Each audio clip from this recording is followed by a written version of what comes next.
Assalamualaikum warahmatullahi wabarakatuh. Alhamdulillahirabbil alamin alladzi yuhibbul muhsinin wa yarfa'u darajatil muttaqin. Asyhadu an la ilaha illallah wahdahu la syarikalah wa asyhadu anna Muhammadan abduhu wa rasuluh la nabiyya ba'dah. Allahumma shalli ala Muhammad wa ala alihi wa ashabihi wa man tabi'ahum bi ihsanin ila yaumiddin. Jemaah Majelis Taklim yang dirahmati oleh Allah, mari kita senantiasa terus bersyukur kepada Allah karena Allah telah memberikan nikmatnya yang sangat banyak kepada kita. Nikmat sehat, nikmat waktu luang, nikmat kesempatan hidup, dan banyak lagi nikmat yang telah diberikan Allah kepada kita. Yang menurut Allah sendiri, kalau kita menghitung-hitung nikmat yang telah diberikan Allah itu, pasti kita tidak akan bisa untuk menghitungnya. Semoga Allah terus memberikan nikmatnya itu kepada kita, sehingga kita menjadi hambanya yang istiqomah taat kepadanya, hingga kelak kita dicabut nyawa. Semoga dalam keadaan husnul khotimah. Amin, amin, ya rabbal alamin. Jemaah yang dirahmati oleh Allah, di dalam hadis riwayat Bukhari Muslim dari Aisyah radhiyallahu an, bahwa Nabi menjelaskan kepada kita bahwa nanti di saat hari kiamat itu kita dikumpulkan, dibangunkan dari kubur kita, lalu dikumpulkan di padang mahsyar. Maka saat itu kita tidak memakai alas kaki, kita tidak memakai pakaian alias telanjang bulat, dan matahari didekatkan ke kepala kita. Berapa jaraknya? Ada yang masih ingat? Saya pernah menyampaikannya waktu itu. Iya, tidak sampai 2 kilo, ya. Tidak sampai 2 kilometer. Hanya 1,6 kilometer. Kalau sekarang ini berapa? Hampir 150 juta kilometer. Bayangkan sekarang 150 juta kilometer, panasnya kayak gini. Nah, nanti di padang mahsyar jaraknya tidak sampai 2 kilo. Maka tambah panas lagi. Sehingga manusia saat itu tergenang dengan keringatnya masing-masing. Ada yang sampai mata kaki, ada yang sampai lutut, ada yang sampai paha, ada yang sampai perut, dan seterusnya. Tergantung amal perbuatan kita masing-masing selama di dunia. Ibu bapak, saudara-saudara yang dirahmati oleh Allah, dalam kondisi yang seperti itu, orang-orang kepanasan, tenggelam dengan keringat masing-masing, haus luar biasa, ada 7 golongan yang mendapatkan perlindungan dari Allah. 6 golongan sudah kita bahas ya sebelumnya, ya bisa dilihat lagi catatannya. Antara lain kan pemimpin yang adil,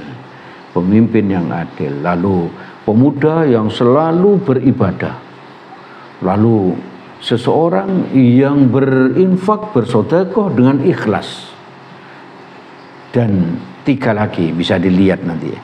Sekarang golongan yang ke-7 kita sampaikan, yaitu warajulun dzakarallaha khalian fafadat ainahu.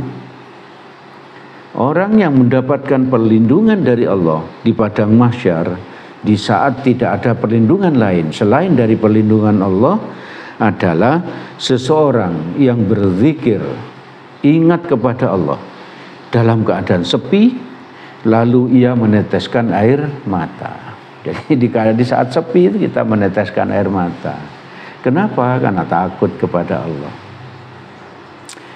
Di saat apa kita meneteskan air mata itu? Di saat melakukan apa? Misalnya kita membaca Al-Quran.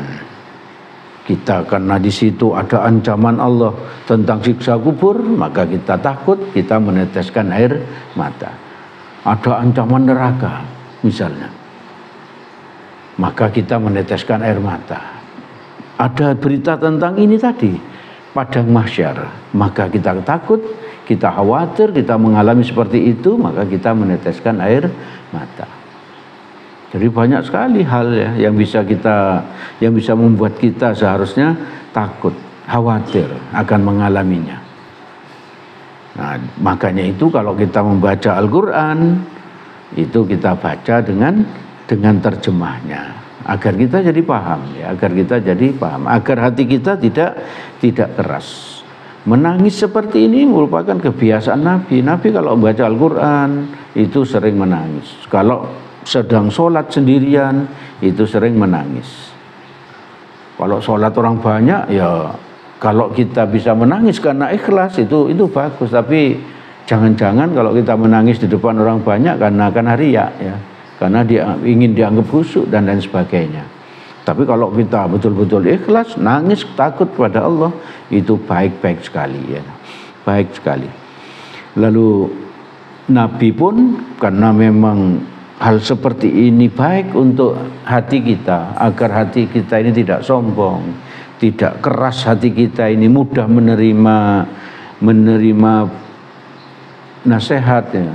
Maka betapa pentingnya menangis karena mengingat Allah ini. Sehingga Nabi di dalam hadis riwayat Abu Ya'la, Nabi bersabda, saya baca artinya, wahai manusia, menangislah. Jika kalian tidak bisa menangis, meneteskan air mata, maka menangislah di dalam hatimu. Jadi hati kita itu loh, ketika menyebut nama Allah, maka kita menangis karena takut akan azabnya Allah. Ibu bapak, saudara-saudara yang dirahmati oleh Allah, di saat apa lagi kita menangis? Kalau tadi itu di saat kita membaca Al-Qur'an, misalnya saja di saat kita mengingat kesalahan-kesalahan kita, ingat lagi ya kesalahan kita mulai akil balik sampai sekarang itu loh. Coba kita ingat lagi. Kalau ada kesalahan misalnya apa? Pernah meninggalkan sholat 5 waktu ya. Maka kita taubati, kita istighfari. Jika bisa sampai menangis. Karena apa? Karena meninggalkan sholat termasuk dosa-dosa besar ya, termasuk dosa besar. Sehingga kita harus takut dalam kondisi seperti itu ya. Kita harus istighfar, kita harus bertobat sambil menangis agar apa? Agar taubat kita, istighfar kita diterima oleh Allah. Lalu kita ingat lagi misalnya apa? Misalnya pernah mencuri misalnya di kantin sekolah misalnya. Lah itu kita langsung, kalau ini agak berat ini karena apa? Karena menyangkut hubungan dengan manusia ya. Di samping kita itu minta ampun kepada Allah, maka kita harus minta maaf kepada apa? Ya kepada orang yang barangnya kita curi itu. Jadi kalau hubungan dengan sama manusia itu agak berat ya. Agak berat. Istighfarnya 2, taubatnya ada 2, yaitu kepada Allah dan yang kedua kepada orang yang kita zalimi,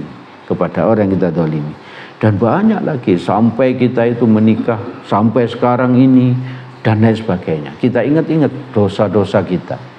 Sampai kondisi menangis di saat sendirian. Kalau tidak bisa menangis dalam air mata kita, maka menangislah di dalam hati kita. Menangislah dalam hati kita yang menangis. Ya Allah, saya betul-betul minta ampun. Dan seterusnya seperti itu. Jadi ingat tadi kalau salah itu pada manusia, maka istighfarnya, taubatnya 2, kepada Allah dan kepada manusia yang kita zalimi.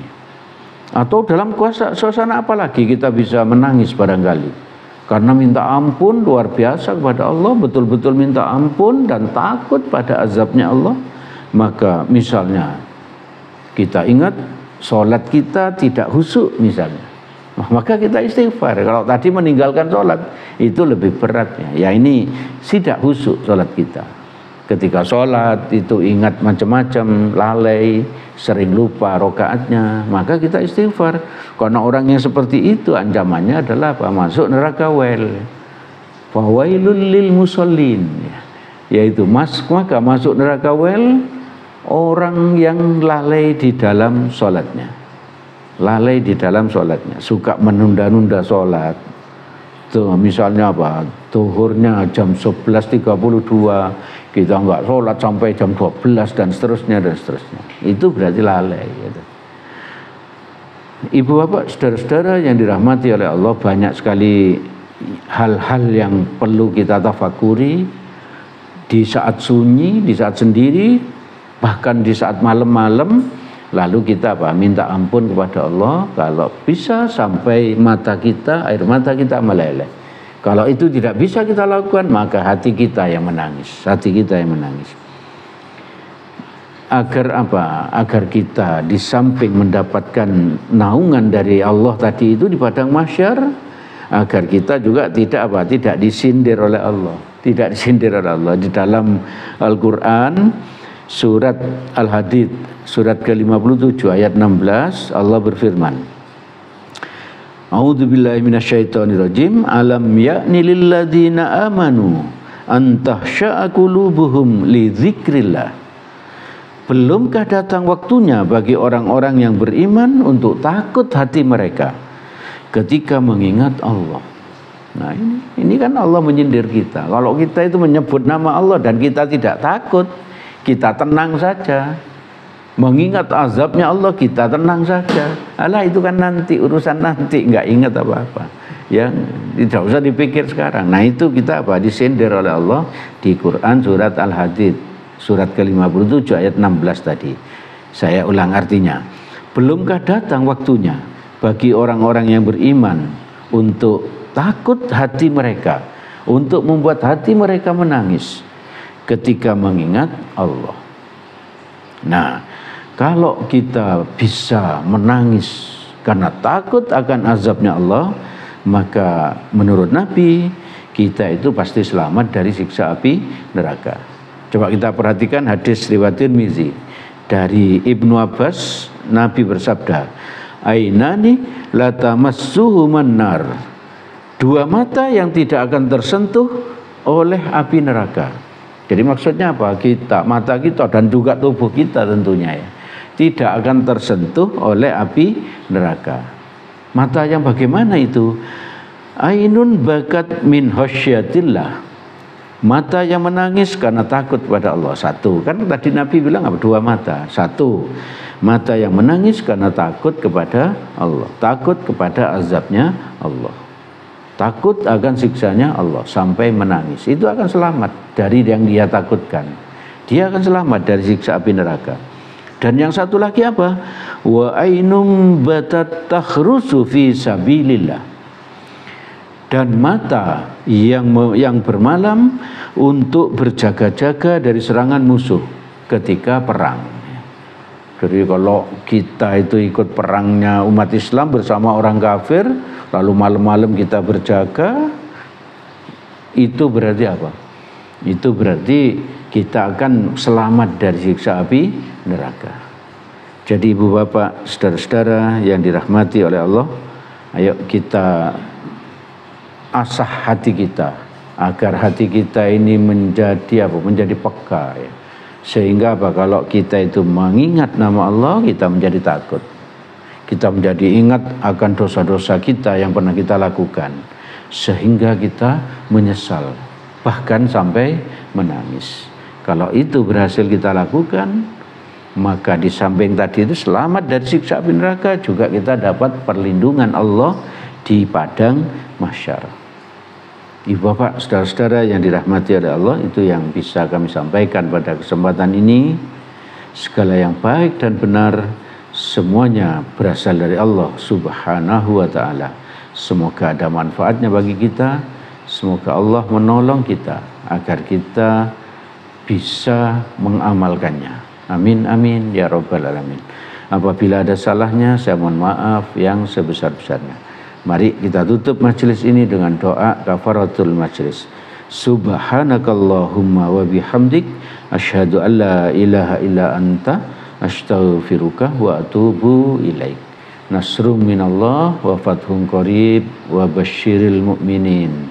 Assalamualaikum warahmatullahi wabarakatuh.